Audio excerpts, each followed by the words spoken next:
सद्गुरु साईनाथ महाराज की जय। श्री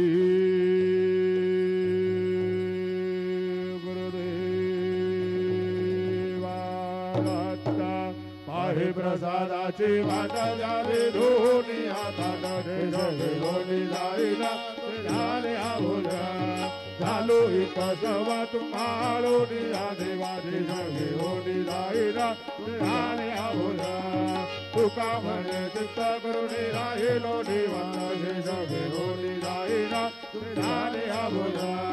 पावला प्रसादा विधोनी जावी बाबा हाताली जावी बाबूला तो समहकोजे सेवावी आता स्वामी सुखे निंदा करा गोपाळा बाबा साई दयाळा